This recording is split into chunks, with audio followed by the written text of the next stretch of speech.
Hello to everyone, welcome to the daily updates. 28 अगस्त को emerald court Noida Uttar Pradesh में स्थित ट्विन टावर को डिमोलाइज कर दिया गया। ये ट्विन टावर भारत की सबसे ऊंची संरचना थी जिसे वॉलंटरी डिमोलाइज कर दिया गया। साथ ही ये भारत का अब तक का सबसे बड़ा डिमोलिशन था। आखिर क्या कारण था जिस वजह से कुतुब मीनार से भी ऊंची इस बिल्डिंग को ध्वस्त करना पड़ा? बेसिकली सुपरटेक लिमिटेड कंपनी द्वारा इंडिया नेशनल बिल्डिंग कोड को वायलेटेड किया जा रहा था। ये एपेक्स और सीएन टावर, जो कि सुपरटेक ट्विन टावर के नाम से जाना जाता था, जो कि बनाया जा रहा था new Delhi based reality firm Supertech limited के द्वारा। जून 2015 में एमरल्ड कोर्ट रेजिडेंशियल कॉम्प्लेक्स को नोएडा में बनाना शुरू किया गया। शुरुआत में जो प्लान सबमिट किया गया उसके अकॉर्डिंग इस कॉम्प्लेक्स में 14 बिल्डिंग थे, जिसमें 9 मंजिला इमारत बनाना तय हुआ। पर 2009 में कंपनी द्वारा एपेक्स और सीएन यानी कि ट्विन टावर को इस कॉम्प्लेक्स में ऐड किया गया, जिसमें कंपनी द्वारा 24 मंजिल इमारत बनाने का डिसीजन लिया गया। लेकिन जिस जगह पर इस इमारत की नींव रखी गई वो वास्तव में ग्रीन एरिया अलॉटेड था।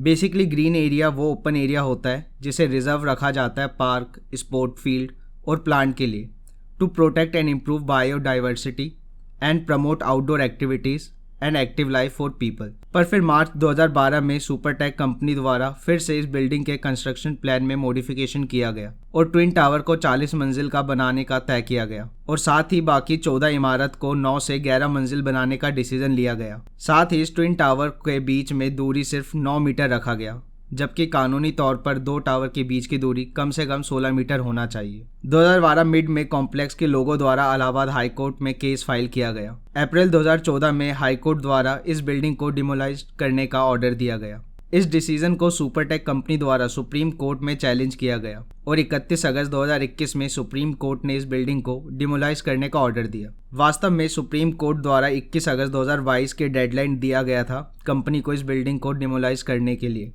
लेकिन खराब मौसम के चलते इस डेट को आगे बढ़ाकर 28 अगस्त को निर्धारित किया गया। ट्विन टावर में टोटल 915 फ्लैट थे, जिसमें 633 फ्लैट बुक्ड हो चुके थे, जिसके चलते कंपनी 180 करोड़ कलेक्ट कर चुकी थी। सुप्रीम कोर्ट ने कंपनी को इन्हीं सभी बायर्स को फुल अमाउंट रिफंड करने का आदेश दिया 12% इंटरेस्ट के साथ। इस डिमोलाइज के कारण कंपनी को अप्रॉक्स 500 से 800 करोड़ का लॉस उठाना पड़ा। साथ ही ट्विन टावर को डिमोलाइज करने का कॉस्ट भी सुपरटेक कंपनी को ही बियर करना पड़ा, जिसके चलते इलाहाबाद हाई कोर्ट और supreme court set an example ताकि आगे से कोई भी कंपनी इस तरह से गैर कानूनी कंस्ट्रक्शन ना करे।